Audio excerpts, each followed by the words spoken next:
की तरफ बढ़ रही है।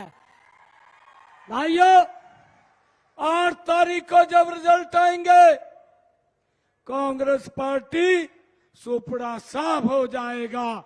हरियाणा में तीसरी बार भारतीय जनता पार्टी की सरकार हरियाणा के लोगों ने तय कर दिया है, बनने जा रही है। भाइयों, आज आप लोगों के बीच में आदरणीय अमित शाह जी का स्वागत और अभिनंदन करते हुए ये बड़ा गर्व भी हो रहा है। आदरणीय अमित शाह जी, हमने अभी पिछले दिनों अपना संकल्प पत्र जारी किया। संकल्प पत्र में हमने सबसे पहले हरियाणा की महिलाओं को उनका सम्मान बढ़े योजना बना करके लाडो लक्ष्मी योजना हमने निर्णय किया है।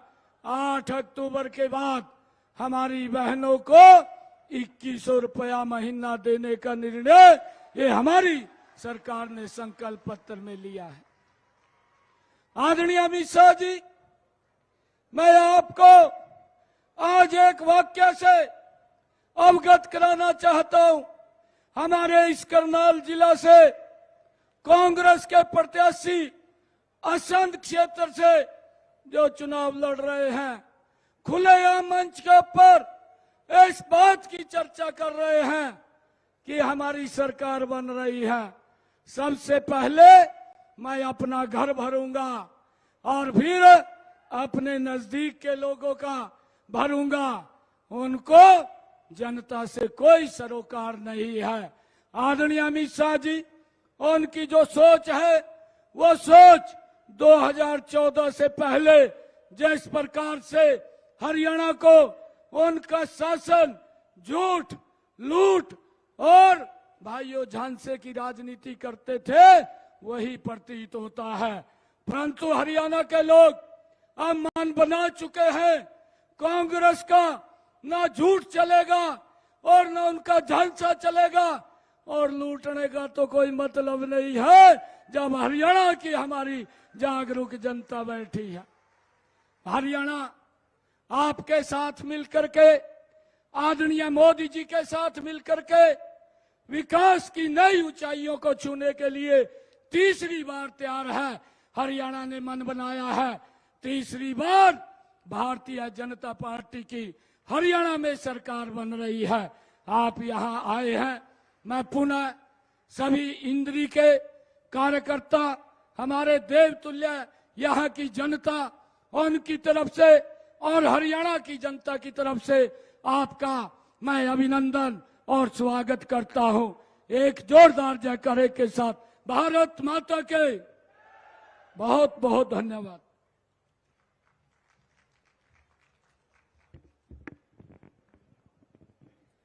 भारत माता की, भारतीय जनता पार्टी, भारतीय जनता पार्टी। भाइयों और बहनों, हमारे सामने हमारे देश के, हमारे भारतीय जनता पार्टी के राजनीतिक परोधा और चाणक्य, जिनके मार्गदर्शन में केंद्र में तीसरी बार भारतीय जनता पार्टी की सरकार बनी है, आज वो हरियाणा में जब गूंज इंद्री के इस हलके से उठेगी तो हरियाणा में तीसरी बार भारतीय जनता पार्टी की सरकार बनने का काम आज यहाँ इंद्री विधानसभा से शुरुआत होगी।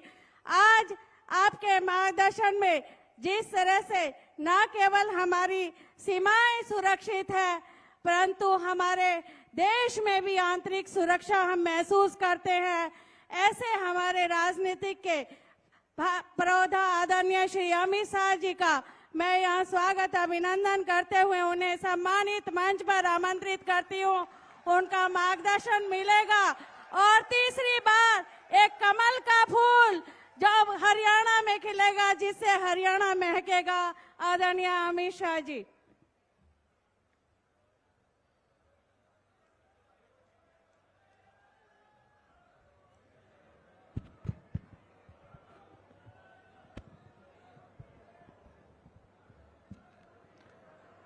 मेरे साथ बोलिए, भारत माता की। क्यों भाई, इंद्री वालों की आवाज को क्या हो गया है? अरे ऐसी आवाज नहीं चलती। मोदी जी दिल्ली में है, दिल्ली तक आवाज जानी चाहिए। जाएगी या नहीं जाएगी? तो मेरे साथ दोनों हाथ उठाइए, उठाइए दोनों हाथ, विजय के संकल्प की मुट्ठी बींचे और प्रचंड आवाज से बोलिए, भारत माता की जय श्री राम, जय जय श्री राम। मंच पर उपस्थित हमारे लोकप्रिय मुख्यमंत्री श्रीमान नायब सिंह सैनी जी, एडवोकेट वेदपाल जी, हमारे सांसद सतीश गौतम जी, उत्तर प्रदेश के मंत्री नरेंद्र कश्यप जी, श्री भारत भूषण जी, श्री वृद्धभूषण गुप्ता जी, और आज यहां पर जिनको जिताने की मैं अपील करने आया हूं, ऐसे हमारे प्रत्याशी श्री राम कुमार कश्यप जी। राम कुमार जी आगे आइए जरा। हरविंदर कल्याण जी, योगेंद्र राणा जी, भगवान दास कबीरपंथी जी, जगमोहन आनंद जी, और आज इस विशाल जनसभा में आए हुए प्यारे भाइयों बहनों माताओं और मेरे जिगर के टुकड़े जैसे युवा मित्रों, आप सभी को नमस्कार। भाइयों बहनों, इंद्री की इस पवित्र भूमि पर आज मैं तीसरी बार भारतीय जनता पार्टी की आपको आशीर्वाद देने की अपील करने के लिए आया हूं। 10 साल तक आपने भाजपा की सरकार बनाई। 10 साल पहले हमारे हरियाणा में क्या चलता था? मुझे बताओ युवाओं, खर्ची और पर्ची के बगैर नौकरी मिलती थी क्या? अरे जोर से बोलो, मिलती थी? एक ही जाति का विकास होता था, एक ही जिले का विकास होता था, 36 बिरादरी का विकास होता था क्या? जोर से बोलो, होता था क्या? आज हमने 2 लाख युवाओं को खर्ची और पर्ची के बगैर डाकिए से अपॉइंटमेंट लेटर भेजकर नौकरी देने का काम। सिर्फ रोहतक नहीं, पूरे हरियाणा का विकास किया। और एक जाति नहीं, 26 बिरादरी का काम करने का काम ये भारतीय जनता पार्टी की सरकार ने की। भाइयों बहनों, कांग्रेस पार्टी, ये राहुल बाबा जो घूम रहे हैं, आप मेरी बात याद रखना, ये झूठ की फैक्ट्री है, झूठ की फैक्ट्री है। ये कह रहे हैं आप पिछड़ा समाज की बात कर रहे हैं। मैं आपको बताने आया हूं भाइयों बहनों, पिछड़ा समाज को सबसे ज्यादा अगर किसी ने अन्याय किया है तो ये कांग्रेस पार्टी ने किया है। काका साहेब कालेकर कमीशन का रिपोर्ट दबाकर किसने रखा? जवाहरलाल नेहरू से इंदिरा गांधी तक कांग्रेस पार्टी ने रखा। मंडल कमीशन का रिपोर्ट किसने दबाया? इंदिरा गांधी ने दबाया। और जब मंडल कमीशन लागू किया, इसका विरोध किसने किया? राहुल बाबा, आपके पिता राजीव गांधी ने किया, राजीव गांधी ने किया। भारतीय जनता पार्टी की नरेंद्र मोदी सरकार ने ओबीसी को मेडिकल, इंजीनियरिंग, सैनिक स्कूल सभी में आरक्षण देने का काम नरेंद्र मोदी जी ने किया है, नरेंद्र मोदी जी ने किया। और भाइयों बहनों, हमारे सैनी जी ने ओबीसी का क्रीमीलेयर जो 6 लाख तक था, उसको बढ़ाकर 8 लाख और तनख्वाह और कृषि आवक को भी बात करने का काम हमारे नायब सैनी जी ने बनाया है। भाइयों बहनों, ये झूठ की फैक्ट्री चलाने वाले राहुल बाबा आज सेना के जवानों की बात कर रहे हैं। अरे राहुल बाबा, शर्म करो, शर्म करो। ये हरियाणा हमारा वीर भूमि है। यहां की माताओं ने सेना में हर 10वां जवान मेरे हरियाणा से भेजा है, हरियाणा से भेजा है। और आप क्या बात करते हो?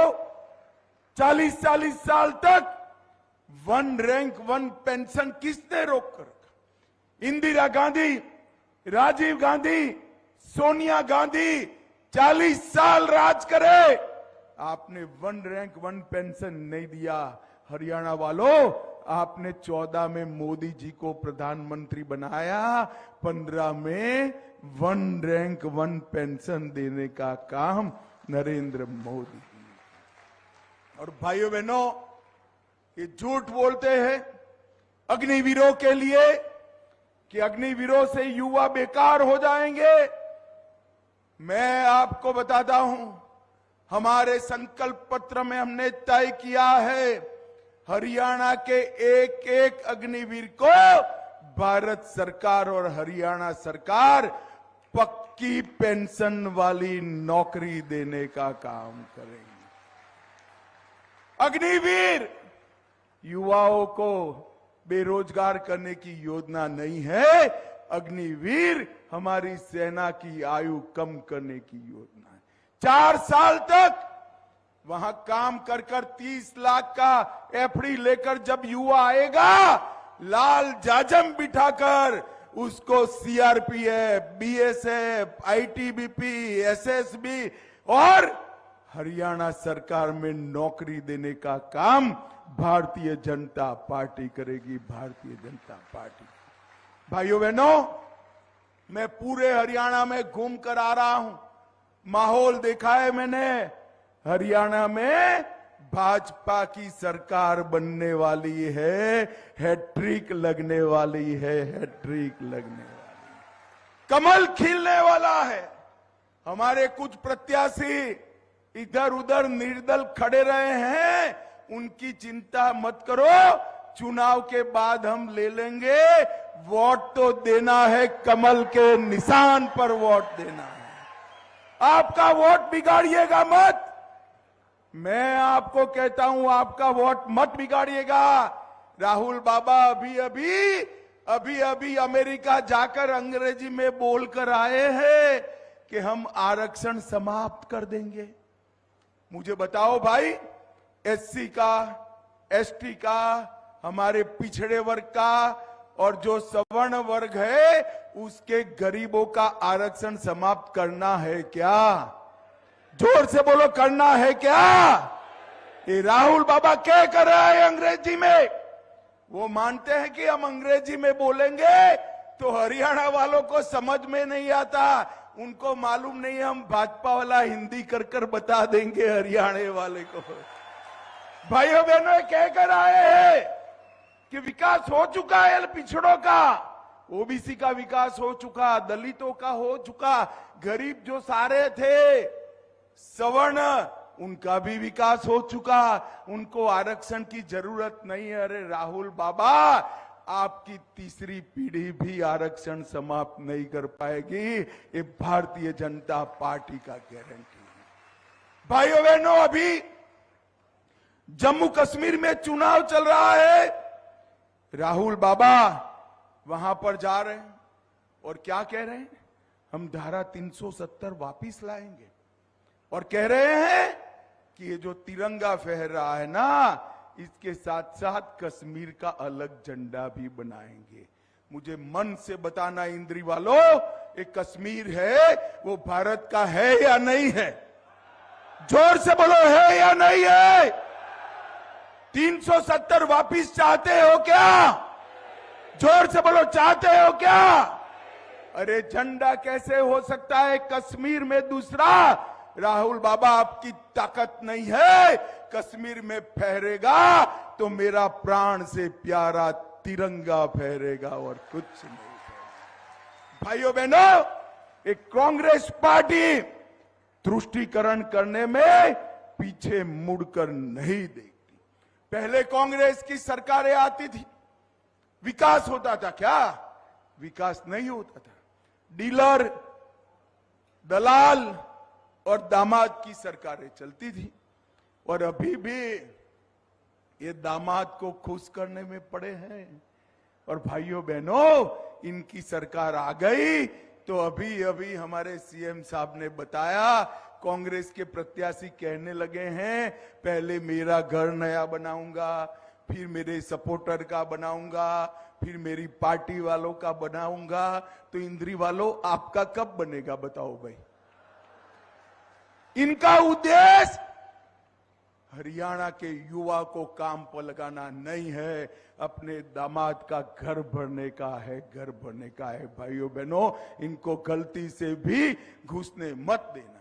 मोदी जी ने देश के 60 करोड़ गरीबों के घर में शौचालय भेजा, गैस का सिलेंडर भेजा, बिजली भेजी, 5 किलो अनाज मुफ्त भेजा, 5 तक का इलाज मुफ्त हो रहा है।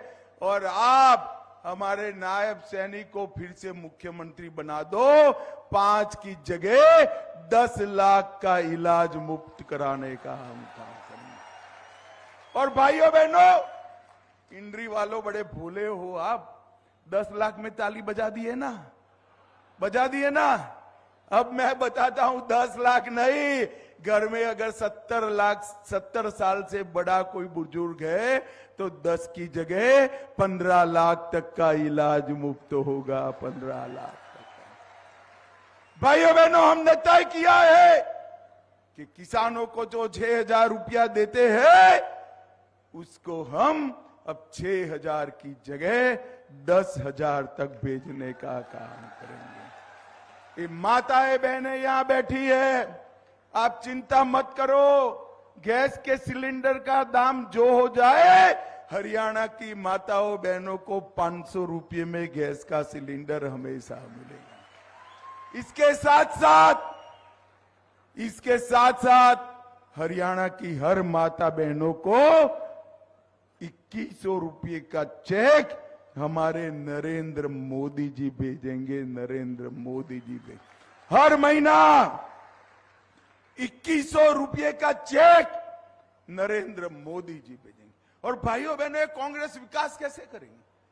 हमारे यहां कहावत है ना, एक अनार और 100 बीमार, खाए तो कौन खाए। अभी तो जीते ही नहीं है, चुनाव चल रहा है। अब हुड्डा साहब कहेंगे मैं मुख्यमंत्री बनूंगा, बेटा कहता है कि आप बूढ़े हो चुके हो, मैं बनूंगा। कुमारी शैलजा कह रही है मैं बनूंगा। शैलजा बहन, आपके तो सारे प्रत्याशी काट दिए, आपको कहां से मुख्यमंत्री बनाएंगे। और प्रियंका बहन का आदमी सुरजेवाला भी कहता है कि मैं मुख्यमंत्री बनूंगा। अरे भाई, आपकी स्थिति ऐसी है, एक परिवार नई भैंस खरीदता है, भैंस तो अभी गांव के बाहर है, भैंस लाना है, उसको चारा खिलाना है, दूध बनाना है, दूध में से दही बनाना है, फिर मक्खन बनाना है और मक्खन में से घी बनाना है। भैंस अजी गांव के बाहर है और एक घी के लिए अंदर अंदर झगड़ा कर रहे। ये हरियाणा का विकास नहीं कर सकते। हरियाणा का विकास केवल और केवल नरेंद्र मोदी कर रहे हैं।